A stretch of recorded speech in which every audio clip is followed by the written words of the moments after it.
फडणवीस आणि शिवसेना खासदार संजय राऊत यांच्या भेटी संदर्भातली दुपारी 1:30 ते 3:30 अशी जवळपास 2 तास या दोघांमध्येही चर्चा झाल्याची माहिती कळते। ग्रँड हयात या ठिकाणी ही भेट झाल्याची माहिती देखील कळते।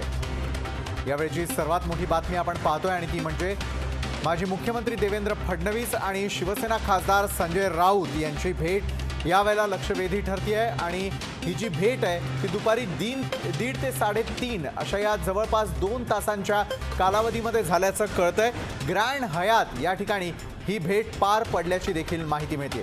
ही भेट नेमकी कशासाठी होती, कुठल्या स्वरूपाची होती, कुठल्या महत्त्वाच्या विषयांवरती यामध्ये चर्चा झालेली आहे, असे एक ना अनेक प्रश्न यावेळेला उपस्थित होऊ लागलेले आहेत। ग्रँड हयात या ठिकाणी दुपारी 1:30 ते 3:30 या जवळपास 2 तासांच्या कालावधीमध्ये माजी मुख्यमंत्री देवेंद्र फडणवीस आणि शिवसेनेचे खासदार संजय राऊत यांची महत्त्वपूर्ण भेट पार पडल्याचं दिसतंय। महाराष्ट्रामध्ये एखादा राजकीय भूकंप तर येत नाहीये ना, असा देखील प्रश्न या भेटीनंतर उपस्थित केला जाऊ लागलेला आहे। या भेटीमागचं नेमकं गौड बंगाल काय, या भेटीमागे नेमकं कारण काय, असे एक ना अनेक प्रश्न यावेळेला आपण उपस्थित झाल्याचे पाहतोय।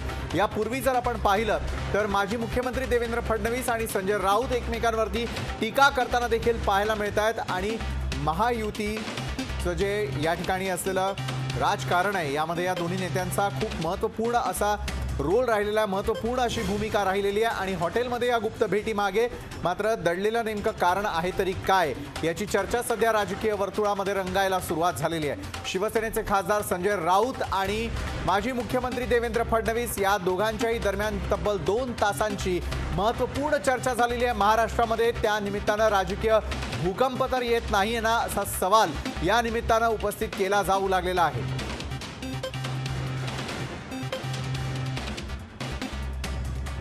राज्यामध्ये राजकीय भूकंपाचे संकेत तर नाही येत नाही, या भेटीमागे नेमकं दडलंय तरी काय, असा प्रश्न यावेळेला उपस्थित होऊ लागलेला आहे। भाजप आणि शिवसेना यांच्यामधील काडीमोड झाल्यानंतर यांच्यातून विस्तवही जायला धजावत नाही।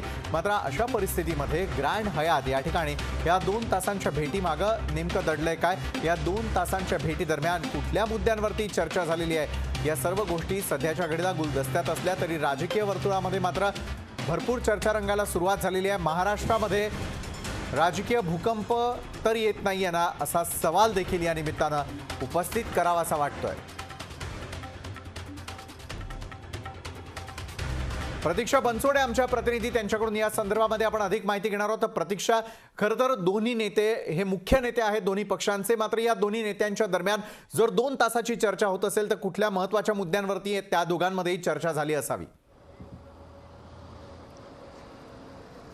नक्कीच विशाल, खरं तर ही बैठक जी आहे ती अतिशय गुप्तपणे पार पडलेली आहे। संजय राऊत किंवा देवेंद्र फडणवीस एकमेकांना भेटतात याबाबत अतिशय गुप्तता पाळण्यात आलेली आहे। खरं तर ही बैठक झालीच नाही असं जे आहे ते संजय राऊत यांनी या बैठकीसंदर्भातली जी वक्तव्य येतात ती आता फेटाळून लावलेली आहेत। त्यांचं म्हणणं आहे की आमच्या दोघांची भेट झाली नाही, परंतु ह्या दोघांची भेट झालेली आहे साधारण सांताक्रूजमधल्या ग्रँड हयात हॉटेलमध्ये दुपारी 1:30 ते 3:30 या वेळेमध्ये त्या दोघांची भेट झालेली आहे। लंच टाईमच्या वेळेमध्ये भेट झालेली आहे। जेवणासाठी म्हणजे जेवण एकत्र या दोघांनी केल्याची माहिती मिळते। कोणत्याही प्रकारची ह्या गोष्टीची वाच्यता जी आहे ती बाहेर काढलेली नाही, अतिशय गुप्तता पाळून ही बैठक पार पडलेली आहे। परंतु या बैठकीनंतर राजकीय समीकरण काही बदलणार का, किंवा काही राज्यात आता सरकार महाविकास आघाडीचं सरकार आहे त्याच्यामध्ये काही बिघाडी होणार का, अशा चर्चा ज्या आहेत त्या राजकीय वर्तुळात रंगू लागलेल्या आहेत। कारण गेले काही दिवस आपण पाहतो सातत्याने संजय राऊत जे आहेत ते सातत्याने शिवसेनेची भूमिका मांडतायत, किंवा त्यांचे शिवसेना आणि भाजप असा वॉर जे आपण वॉर सुद्धा जे आहे ते रंगलेलं पाहायला मिळालेलं होतं। दोन्ही पक्ष जे आहेत ते हिंदुत्वाकडे झुकलेले पाहायला मिळाले, परंतु त्यांची वैचारिक धारा जी आहे ती कुठेतरी दुसरीकडे चाललेली पाहायला मिळाली। त्यांच्यातले भांडणं जी आहेत ती चव्हाट्यावर आलेली। एकत्र महायुतीचं सरकार जेव्हा होतं तेव्हा ते एकत्र त्यांनी राज्यात सरकार चालवलं होतं, परंतु निवडणुकीनंतर शिवसेना आणि भाजपामध्ये वाद जो आहे तो शिगेला पोहोचलेला पाहायला मिळतो। आणि आता अशा वेळी या दोघांची बैठक होणं म्हणजे काँग्रेस आणि राष्ट्रवादी मित्र पक्षांना सुद्धा हा चिंतेचा विषय वाटू लागलेला आहे। विशाल, खरोखर आहे राज्यामध्ये राजकीय भूकंप येणार अशा प्रकारची चर्चा देखील राजकीय वर्तुळामध्ये यावेळेला चर्चिली जाऊ लागलेली आहे। याविषयी नेमकं काय वाटतं? कारण ज्यावेळेला सरकार स्थापन झालेलं होतं, महाआघाडीचं सरकार आल्यानंतर महाआघाडीचं सरकार हे फार काळ टिकणार नाही अशा प्रकारे विरोधकांचीच ही भाषा होती। मात्र विरोधक आणि सत्ताधारी दोघांच्या या भेटीमध्ये आता राजकीय भूकंप घडवण्यासारख्या गोष्टींवरती तर चर्चा झाली नाहीये ना, असा देखील एक प्रश्न आहे। प्रतीक्षा, नक्कीच विशाल, खरं तर दोघांनी एकत्र मिळून निवडणुका लढवलेल्या होत्या. बहुमत सुद्धा दोन्ही पक्षांनी मिळालेलं होतं, परंतु बहुमत मिळाल्यानंतर सुद्धा दोघंही सत्ता स्थापन करू शकलेले नाही आहेत. बीजेपीनी मुख्यमंत्री, शिवसेनेचा आग्रह होता की मुख्यमंत्री यावे, आमचाच हवा, आणि शिवसेनेने आणि बीजेपीनी जे सत्ता म्हणजे आपल्याकडे येतोच आहे प्रतीक्षा. यावेळेला भाजपचे नेते प्रवीण दरेकर आपल्या सोबत जोडले गेलेले आहेत. तर प्रवीण दरेकरजी, एका बाजूला विस्तव देखील ज्या दोन नेत्यांच्या मधून जात नाही, त्याच दोन दिग्गज नेत्यांची आज ग्रँड हयात या ठिकाणी पार पडलेली भेट. एक म्हणजे देवेंद्रजी फडणवीस आणि दुसरे म्हणजे संजय राऊत. या भेटीबद्दल काय माहिती आहे आपल्याला? नाही, आता आपल्या माध्यमातूनच, मीडियाच्या माध्यमातूनच याची कल्पना होते. बरं. कारण देवेंद्रजी आणि आम्ही, चंद्रकांत दादा वगैरे, हे गेले 1.5-2 तास आत्मनिर्भर भारत संवाद अभियानामध्ये एका कॉन्फरन्समध्ये होतो, जिथे देवेंद्रजींचं आत्मनिर्भर भारत संवादासंदर्भात तपशीलवार मार्गदर्शन त्या ठिकाणी होतं. म्हणजे कामगार कायदा असेल, शैक्षणिक धोरण असेल, शेतकऱ्यांची आलेली विधेयकं असतील, यावर कार्यकर्त्यांना आणि समाजातील त्या ठिकाणच्या काही घटकांना देवेंद्रजींचं मार्गदर्शन होतं. आणि ते संपल्यानंतर आता मीडियाच्या माध्यमातून या ठिकाणी कळतंय की संजय राऊत देवेंद्रजींच्या भेटीला त्या ठिकाणी गेलेले आहेत. नक्कीच. मात्र प्रवीणजी, जसं म्हटलं गेलं की साधारण 1.5 ते 3.5 अशा या जवळपास लंच टाइम मध्ये ही भेट झाल्याचं कळतंय. त्यामुळे जर हे दोन नेते भेटणार असतील किंवा भेटले असतील तर कुठल्या महत्त्वाच्या विषयांवरती चर्चा करतील प्रवीणजी? नाही, आता शेवटी ते एका पक्षाचे नेते आहेत, खासदार आहेत, आणि या राजकीय घडामोडीमध्ये शिवसेनेच्या वतीनं त्या ठिकाणी त्या भूमिका निभावत असतात. आता मग त्यांनी ही वैयक्तिक भेट घेतली की पक्षीय नेतृत्वाने भेट त्या ठिकाणी घ्यायला सांगितले, ते यथावकाश त्या ठिकाणी आपल्याला कळेलच. पण एक गोष्टीचा आम्हाला समाधान आणि आनंद वाटतोय की ज्या संजय राऊतांनी रोखठोक सामना संपादकीय मधना त्या ठिकाणी अत्यंत जहरी विकारी अशी टीका केली, आणि आज त्यांना देवेंद्रजीकडे जाऊन त्या ठिकाणी चर्चा करावी लागते आणि कटुता दूर करण्याचा त्यांचा प्रयत्न असेल तर त्याचं स्वागत आणि आनंदच आम्हाला आहे. बरोबर. जर कटुता दूर करणं असेल तर साहजिकच आहे की दोन राजकीय नेते एकमेकांना कधीही आणि केव्हाही भेटू शकतात. मात्र प्रवीणजी, जेव्हापासून भाजप आणि शिवसेना यांचा काडीमोड झाला तेव्हापासून मात्र महाआघाडीचं सरकार हे टिकणार नाही, कुठेतरी राजकीय भूकंप येईल असं नेहमी म्हटलं जात होतं. राजकीय भूकंपाची ही नांदी तर नाहीये. नाही, आता काय या भेटीमुळे राजकीय भूकंप वगैरे नांदी असं मी काय मानायला तयार नाही. परंतु एक गोष्ट खरी आहे की पहिल्या दिवसापासून आम्ही सांगतोय की देवेंद्रजींनी या ठिकाणी भूमिका मांडली की दोन पक्षाचं सरकार टिकताना अडचण आहे. हे तर 3 पक्षांचं सरकार आहे. 3 वेगवेगळ्या प्रकारच्या विचारधारा केवळ सत्तेसाठी, केवळ स्वार्थापोटी या ठिकाणी एकत्रित आल्यामुळे विसंवादानं, मतभेदानं भरलेले सरकार त्या ठिकाणी टिकणार नाही. कुठल्याही क्षणी काही होऊ शकतं अशा प्रकारचं पहिल्या दिवसापासून या क्षणापर्यंत आमचं मत आहे. आणि त्याच्यामुळे तिन्ही पक्ष आपापसातल्या मतभेदानी एक दिवस त्याचा टोक गाठेल आणि त्या ठिकाणी भूकंप कुठल्याही क्षणी होऊ शकतो. बरोबर. प्रवीणजी, ज्या स्वार्थाविषयी भाजप सातत्यानं सांगत होतं त्याच स्वार्थाविषयी किंवा स्वार्थाच्या या महाआघाडीच्या सरकारविषयीची जाणीव तर आता शिवसेनेला झाली नाही ना प्रवीणजी? नाही, आता शिवसेनेचं काय भूमिका आहे येणाऱ्या काळामध्ये त्या ठिकाणी कळेल. परंतु एक गोष्ट खरी आहे की शिवसेनेनं आपली मूळ हिंदुत्वाची भूमिका, मराठी अस्मितेची भूमिका, महाराष्ट्राची अस्मिता, सगळे जे सामाजिक बांधिलके सगळे विषय त्या ठिकाणी गुंडाळून सत्तेसाठी त्या ठिकाणी अनेक विचारधारांशी सुद्धा तडजोड या ठिकाणी करावी लागली. आणि तिन्ही पक्षाची तीच अडचण होते. आता अजितदादा पवार यांनी सुद्धा पंडित दीनदयाळ उपाध्याय ज्यांनी एक अंत्योदय आणि मानव एकात्मता मानववादाचा एक विचार दिला, ते भले ते संघाचे किंवा भारतीय जनता पार्टीचे संस्थापक प्रमुख असतील, परंतु त्या विचारधारेला अभिवादन जयंती निमित्त केल्यानंतर जर पक्ष नेतृत्वाकडून त्यांना विचारलं असेल आणि नंतर ट्विट डिलीट होत असेल तर मला वाटतं अशा घटना वेगवेगळ्या पक्षाच्या त्यांच्या नेतृत्वातनी पक्षात होत आहेत आणि ते फार काळ असा विसंवाद एकत्रित राहू शकत नाही. बरं, मग प्रवीणजी, मला तुम्हाला विचारावं असं वाटतं की अजितदादांनी यावरती खुलासा देखील केलेला होता आणि त्यांचं म्हणणं होतं की कधी कधी पक्षातल्या ज्येष्ठांचं ऐकावं लागतं. आज मात्र पक्षामध्ये असलेले जे ज्येष्ठ आहे त्यांच्या माहितीस्तव किंवा त्यांच्या परमिशन नंतर तरी ही भेट झाली असावी का? नाही नाही, आता मला ते शिवसेना नेत्यांची भेट आहे. हां. आता अजितदादांची काय भूमिका आहे, त्यांच्या पक्ष नेतृत्वानेच त्या ट्विट संदर्भात वक्तव्य केल्याचं त्यांनी सांगितलंय. हां हां. आणि मला वाटतं अशा प्रकारे कुठल्या एखाद्या महान असं व्यक्तिमत्व असेल आणि त्याच्या बाबतीत ट्विट केल्यानंतर असं वरिष्ठांनी सांगणं, मला वाटतं आपल्या संस्कृती परंपरेत देशाच्या राज्याच्या त्या ठिकाणी संयुक्तिक नाही. परंतु शेवटी आता पक्षीय विचारधारा, संस्कृती, आचार विचारांपेक्षा सत्ता महत्वाची ठरते आणि त्याच्यामुळे तडजोडी, साठलोट यातनं या ठिकाणी हे सगळं सुरू आहे.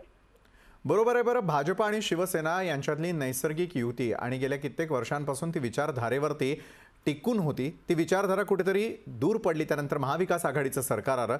मात्र पुन्हा एकदा त्याच नैसर्गिक भेटीसाठी, नैसर्गिक युतीसाठी या ठिकाणी हे प्रयत्न केले जाऊ लागलेत की काय? आणि त्या दृष्टीनं उचललेलं पहिलं पाऊल तर नाही ना आजची भेट?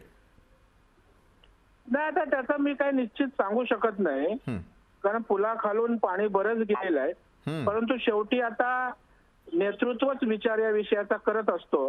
कारण भारतीय जनता पार्टी हा दीर्घकालीन राजकारण करणारा पक्ष आहे. ते आता इन्स्टंट काय फायदा यापेक्षा जनतेला काय वाटतं आणि भविष्यातल्या दृष्टीनं देशासाठी, राज्यासाठी जी महत्वाची भूमिका असते ती राजकीय अभिनिवेशापेक्षा त्या ठिकाणी सातत्यानं त्याला महत्व असतं. आणि मला वाटतं त्याच पद्धतीनं ज्येष्ठ मंडळी जी असेल ती विचार करतील. बरोबर आहे. बरं प्रवीणजी, आपण म्हणालात की अगदी काही क्षणांपूर्वी देखील आपण एका महत्त्वपूर्ण भाजपच्याच बैठकीसाठी देवेंद्रजी फडणवीस यांच्या मार्गदर्शनाखाली त्या ठिकाणी एका कार्यक्रमाचं आयोजन करण्यात आलेलं होतं. या भेटीबद्दल देवेंद्रजी काहीच म्हणाले नाहीत किंवा पक्षातल्या सर्व नेत्यांना या भेटीबद्दल काहीच माहीत नाही? हॅलो. हा प्रवीणजी. हा. बरं, आज झालेल्या भेटी संदर्भात देवेंद्रजींनी साधा उल्लेखही केला नाही आपल्यासोबत असलेल्या बैठकीत? नाही, आमची बैठक ही राजकीय नव्हती. आत्मनिर्भर भारत संवाद अभियानानिमित्त आत्मनिर्भर संकल्पना काय आहे याविषयी शैक्षणिक धोरण, कामगार कायदा, शेती कायदा किंवा इतर विषयासंदर्भात त्यांचं मार्गदर्शन होतं. आणि पक्षाबरोबर त्या ठिकाणी समाजातल्या विविध घटकांना या ठिकाणी याचं प्रबोधन होतं, त्यांचं व्याख्यान होतं. राजकीय चर्चा किंवा अशा प्रकारचा विषय नव्हता. बर, नक्कीच तुम्ही आमच्याबरोबर असेच राहा प्रवीणजी. यावेळेला काँग्रेस प्रवक्ता अतुल लोंढेजी देखील आपल्यासोबत जोडले गेलेले आहेत. अतुल लोंढेजी, आज एका बाजूला महाविकास आघाडीमध्ये सरकारमध्ये ज्यांचे मुख्यमंत्री आहे त्याच पक्षाचे संजय राऊतजी आणि देवेंद्रजी फडणवीस यांची भेट झालेली आहे. राजकीय भूकंपाची ही तयारी तर नाहीये ना अतुलजी? नाही, असं आहे की देवेंद्र फडणवीस काही शत्रू राष्ट्राचे प्रतिनिधी आहेत का? महाराष्ट्रामधल्या विरोधी पक्षाचे नेते विरोधी पक्ष नेते आहेत. ते एखाद्या खासगी कारणाने भेट होऊ शकते, एखाद्या दुसऱ्या विषयाने पण भेट होऊ शकते. प्रत्येक गोष्टीमध्ये राजकीय भूकंपच असतो असं नाही. ही महाराष्ट्राची परंपरा आहे, एक दुसऱ्याला भेटणं, चर्चा करणं. त्याच्यामध्ये काही वावगं वाटत नाही. कदाचित हीच गोष्ट जर बिहार युपी मध्ये घडली असती तर त्याचे वेगळे राजकीय आयाम काढता आले असते. पण महाराष्ट्राची ही परंपरा आहे भेटणे, चर्चा करणे, त्याचाच एखादा भाग असावा हा. बरोबर. अतुलजी, एरवी जर आपण म्हटलं तर महाराष्ट्राच्या राजकारणात देखील देवेंद्रजी फडणवीस यांच्याकडून उद्धवजी यांच्यावरती होणारी टीका असेल किंवा संजय राऊत यांच्या सामनामधून होणारा जो हल्ला असेल ते जर पाहिलं, ही देखील महाराष्ट्राची खरं तर संस्कृती नाही किंवा या ठिकाणचं राजकारण नाही. मात्र आज दोन्ही नेते एकमेकांशी भेटताय म्हटल्यानंतर आणि 2 तासांची तब्बल जर ही गुप्त भेट होत असेल तर काँग्रेसला हे सगळं माहिती आहे का? विशालजी, एक गोष्ट तुम्ही लक्षात घ्या की मला वाटतं जो काही विरोध जो आहे तो तात्विक राजकीय विरोध आहे. फक्त भाजपने जी भूमिका महाराष्ट्राच्या विरोधामध्ये घेतली आणि जे काही प्रकरण सुशांतसिंगच्या अनुषंगाने झालं आणि त्याच्यामध्ये महाराष्ट्राच्या अस्मितेवर बोट ठेवलं, ते मात्र महाराष्ट्राची परंपरा नाही एवढं नक्कीच म्हणता येईल. आता 2 तास बसून त्यांनी काय चर्चा केली याचं चांगलं उत्तर जे आहे ते स्वतः संजय राऊत साहेब आणि देवेंद्र फडणवीस साहेब देऊ शकतात. ते बसून 2 तास त्यांनी काय चर्चा केली? कदाचित त्यांनी व्यक्तिगत चर्चा केली असावी, कदाचित त्यांनी काही महाराष्ट्राच्या प्रश्नांवर सुद्धा चर्चा केलेली असावी. ती राजकीय चर्चा असेल किंवा त्याच्यामध्ये काहीतरी राजकीय गिमिक असेल असं म्हणण्याचं काही कारण वाटत नाही मला. बरं अतुलजी, अगदी काही क्षणांपूर्वी प्रवीण दरेकरजी देखील आपल्यासोबत होते आणि त्यांचं म्हणणं आहे की या कालावधीमध्ये महाविकास आघाडी सरकार जेव्हापासून काम करत आहे तेव्हापासून पुलाखालून भरपूर पाणी गेलेलं आहे आणि पुन्हा एकदा आपल्या जुन्या मित्राची कदाचित आठवण झालेली असेल असं शंका जी आहे ती त्यांनी उपस्थित केलेली आहे. अतुलजी, नाही वाटत महाविकास आघाडीचं सरकार जे आहे त्याला कुठेतरी धोका आहे का? तुम्हाला माहिती आहे का ती कावळ्याची आणि लांडग्याची गोष्ट माहिती आहे का तुम्हाला? कावळ्याच्या कावळा झाडावर असतो आणि त्याच्या तोंडामध्ये एक मांसाचा तुकडा असतो आणि खालतून लांडग्याला वाटतं ते मला मिळालं पाहिजे म्हणजे कावळ्याची फार स्तुती करत असतात की जेणेकरून त्या तोंडाला पाणी सुटेल आणि तो तुकडा जो आहे तो आपल्या त्याच्या तोंडातून पडेल आणि आपल्याला खायला मिळेल. तशा पद्धतीची प्रवृत्ती आहे ती भाजप सत्तेमध्ये येण्यासाठी येनकेन प्रकारे या सगळ्या गोष्टी आहेत ते भाजपकडनं आपल्याला बघता मिळतात. तर किती डेट मिळाल्या? डिसेंबरमध्ये होणार, मग गुढीपाडव्याला होणार, मग 15 तारखेचा स्वातंत्र्याचा झेंडा देवेंद्र फडणवीसजी फडकवणार. खूप डेट्स आपण पाहिल्या. सप्टेंबरची डेट पाहिली तर सप्टेंबरही येतात. आता युनायटेड नेशन्स मध्ये मोदीजी भाषण देत आहेत, ही पण डेट गेली. त्यामुळे ती भाजपची आता सत्तेच्या बाहेर जलबिन मछली जी आहे तशा पद्धतीची भाजपची अवस्था झालेली आहे. त्यामुळे त्यांच्या स्टेटमेंटवर एवढं काही खूप लक्ष द्यावं कोण शपथ घेणार याच्यावर मला असं काही कारण दिसत नाही त्याच्यामध्ये. नक्कीच धन्यवाद अतुल लोंढेजी, आपण लोकशाही न्यूज चॅनल बरोबर बोललात त्यासाठी. त्यानंतर ज्येष्ठ राजकीय विश्लेषक जयंत माइंडकर आपल्यासोबत जोडले गेले आहेत. जयंत माइंडकरजी, पहिला प्रश्न हाच आहे की आजची ही भेट नेमकी कशासाठी असावी आणि भेटीदरम्यान कुठल्या महत्त्वाच्या मुद्द्यांवरती चर्चा झालेली असावी? कारण राजकीय वातावरण जर महाराष्ट्रातलं सध्याच्या घडीला पाहिलं तर सुरुवातीपासूनच महाविकास आघाडीसाठी आपली सत्ता स्थापनेपासूनचा सुरू असलेला संघर्ष हा कोरोना काळ असेल किंवा मग राजकीय भूकंपाची नांदी असेल तोपर्यंत मात्र चांगल्याच चॅलेंजेसनी वेढलेला असल्याचं आपल्याला पाहायला मिळतंय. महाविकास आघाडीसमोर वेगळं संकट तर घेऊन येणार नाही ही बैठक. केवळ 2 वाक्यात जर का याचं अनालिसिस करायचं झालं तर एक असं आहे की त्यातलं पहिलं वाक्य की 30 वर्ष ज्या हिंदुत्वाच्या वातावरणात शिवसेनेने काढलेलं आहे काहीशी त्यांची घुसमट होते आहे का हा पहिला प्रश्न कदाचित. आणि दुसरी गोष्ट सरळ सरळ की एकतर आमचं ऐका आमच्याकडे या नाही तर आर्टिकल 356चा आम्ही वापर करू शकतो असा सरळ सरळ धमकी वजा इशारा तर देण्यात आलेला नाहीये. या 2 गोष्टींच्या अशा जेव्हा एक प्रकारच्या वॉरिंग लीडर्सची अशी बैठक होते तेव्हा आपल्याला जर काही माहिती नसतं तेव्हा अर्थात आपण आपल्या हाती असलेली इन्फॉर्मेशनच्या आधारे असे ज्याला आपण म्हणूया हवेत पतंग उडवणं किंवा बातम्या सोडणं हे आपण करतो. 2014 पासून 2019 पर्यंतचं सामना वृत्तपत्राचं आणि भाजप सरकारचं किंवा देवेंद्र फडणवीसांचं विळ्या भोपळ्याचं सख्य आपल्याला चांगलं माहिती आहे. देवेंद्र फडणवीसांनी खुलेआम म्हटलेलं होतं की मी सामना वाचत नाही.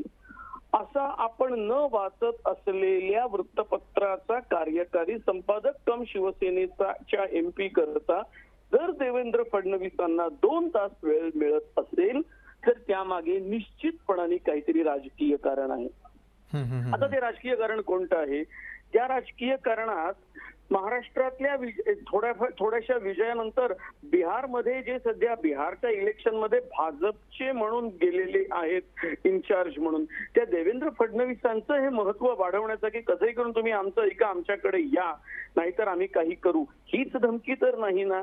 तर आता आनंद ते लोंढे जे सांगून गेले ते बरोबर आहे की हा करण्याचा भरमसा अगदी सर हर प्रकारे प्रयत्न आहे भाजपकडून की कसंही करून आपल्या हातातोंडाशी आलेला घास पुन्हा आपल्या हातात यावा. पण मी अनेक वेळेला अनेक ठिकाणी जे बोललेलं जे लिहिलं तेच पुन्हा एकदा सांगतो की 3ही पक्ष कदाचित त्यांच्या थोड्याशा वेगळ्या आयडिओलॉजीमुळे आपसात भांडले तरी पण हे 3 पक्षांचं सरकार पडणं याच्याकरता कठीण आहे. कारण या 3ही पक्षांना जे मिळालेलं आहे ते त्यांच्या अपेक्षेपेक्षा कितीतरी जास्ती आहे. म्हणजे उद्धव ठाकरे केवळ 2.5 वर्षाचं मुख्यमंत्रीपद मागत होते ते सुद्धा नंतर मागत होते. त्यांना पहिल्यापासून मिळालंय. त्यांना किती काळ मिळेल ते 2.5 वर्ष मिळेल की 5 वर्ष मिळेल हे काळ ठरवेल. अजित पवार जास्तीत जास्त विरोधी पक्षनेते झाले असते, ते उपमुख्यमंत्री बनलेत. काँग्रेसची अवस्था काहीच नव्हती, त्यांच्याकडे स्पीकर काय 11 मंत्रिपदं आली आहेत. अशा परिस्थितीत या 3 पक्षांपैकी कोणता पक्ष किंवा कोणते आमदार सोडून बीजेपीला मदत करायला जाणार आहेत? त्याच्यामुळे हे 3 पक्ष फुटणं शक्य नाही. हिंदुत्वामुळे कोंडी होत आहे असं म्हणावं तर मला असं वाटतं, ज्या प्रकारे प्रणव मुखर्जी आणि प्रतिभा पाटील यांना शिवसेनेने पाठिंबा दिला आणि 2014ला ज्या प्रकारे भाजपच्या विरुद्ध निवडणूक लढवली, ते पाहता हिंदुत्व हे केवळ भाजपचं या मुद्द्यावर शिवसेना सहमत नाही, त्यामुळे तो पण आपण सोडून द्यावा. मला याच्यातनं एकच दिसत आहे की थोडीशी भाजपची एक प्रकारची तथाकथित धमकी वजा ही चाल तर नाहीये ना, की आमचं ऐका नाहीतर आम्ही आर्टिकल 356 वापरू, हे असू शकतं. अदरवाईज 2 तास मीटिंग कोण करेल? आणि याच्यात थोडासा माझ्या दृष्टीने शहाणपणा संजय राऊतांनी पण दाखवावा, त्यांनी पण जरा मीडियाशी बोलावं, कारण मीडिया नाही तर मग पतंगबाजी करत राहील. त्यांनी पण नक्की काय घडलेलं आहे मीटिंग मध्ये सांगावं. बरोबर आहे, माध्यमांशी त्यांनी खरं तर बोलायला हवं असं आपण याला म्हणतात जयंत माइंडकर सर. मात्र येत्या काळामध्ये राजकीय समीकरणं राज्यातली बदलणार तर नाहीत ना? वेल, मी आता तेच उत्तर दिलेलं आहे की उद्धव ठाकरे म्हणजे सरळ शब्दात पुन्हा 2 पक्षांची युती होईल का, म्हणजे सेना बीजेपी आणि काँग्रेस एनसीपी एकत्र येतील का नेहमीप्रमाणे? तर तेच ना की आता मी त्याचंच उत्तर दिलं की ज्या उद्धव ठाकरेंना 3 पक्षांचं सरकार झाल्यामुळे मुख्यमंत्री पद मिळालंय, ते समजा भाजपकडे गेले तर भाजप त्यांना मुख्यमंत्री पद देणार आहे. ते किती वर्षाचं देणार आहे? या म्हणजे म्हणून मी वारंवार सांगतो की या 3ही पक्षांना अपेक्षेपेक्षा जास्ती मिळाल्यामुळे ते एकत्र राहतील.